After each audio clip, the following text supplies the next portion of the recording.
শেষ পর্যন্ত ক্ষেপণাস্ত্র হামলা চালিয়ে পাকিস্তানের সঙ্গে যুদ্ধ শুরু করল ভারত। অবশ্য তার আগে থেকেই দুদেশের মধ্যে চলছিল মনস্তাত্ত্বিক যুদ্ধ। কিছুদিন আগে প্রতিবেশী ভারতের সাথে যখন কাশ্মীর ইস্যুতে উত্তেজনা তুঙ্গে, ঠিক তখনই পাক বাহিনীর রণভাণ্ডার নিয়ে এক চাঞ্চল্যকর তথ্য প্রকাশ করে ভারতীয় গণমাধ্যম ANI।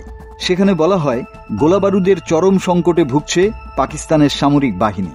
ভারতের সঙ্গে যুদ্ধে জড়ালে 4 দিনের বেশি টিকতে পারবে না পাকিস্তান। প্রতিবেদনে আরও বলা হয়, সাধারণত দুটো উৎস থেকে হাতিয়ার ও গোলাবারুদের যোগান পেয়ে থাকে পাক সেনারা, যার বড় একটি অংশ আসে অস্ত্র কারখানাগুলো থেকে।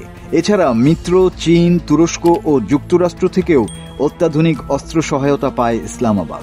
তবে ইউক্রেনে অস্ত্র সরবরাহের কারণে আগের চেয়ে এখন অনেকটাই কমে গেছে পাকিস্তানের অস্ত্র সরবরাহের পরিমাণ।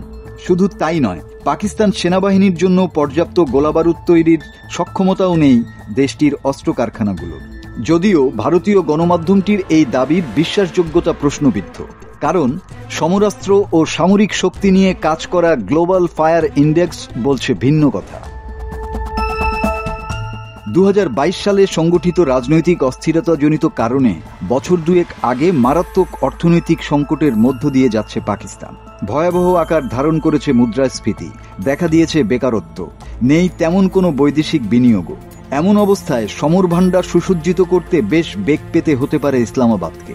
তারপরও গ্লোবাল ফায়ার ইন্ডেক্সের সূচক অনুযায়ী বিশ্বের 145 দেশের মধ্যে পাকিস্তানের অবস্থান 12তম। দক্ষ ও দুর্ধর্ষ সেনা থেকে শুরু করে আধুনিক সমরাস্ত্র, গোটা বিশ্বের মধ্যে অন্যতম শক্তিশালী বাহিনী হিসাবে বিবেচনা করা হয় পাকিস্তান সেনাবাহিনীকে। কি নেই ইসলামাবাদের সমর ভাণ্ডারে? তবে এসবের আড়ালে অব্যাহত রয়েছে মিত্রদেশ চীন ও তুরস্কের সহায়তা।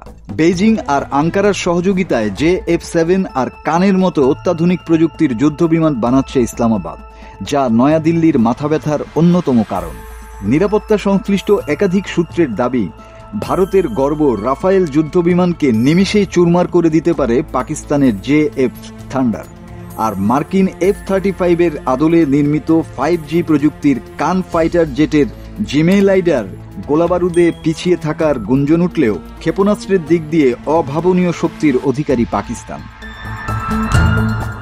বেইজিংয়ের সহায়তায় ইসলামাবাদের কাছে রয়েছে দূরপাল্লার PLF ক্ষেপণাস্ত্র, যা শব্দের চেয়ে 5 গুণ বেশি গতিতে ছুটে আনুমানিক 2 থেকে 300 কিলোমিটার দূরে গিয়ে শত্রুর লক্ষ্যবস্তুতে আঘাত হানতে পারে।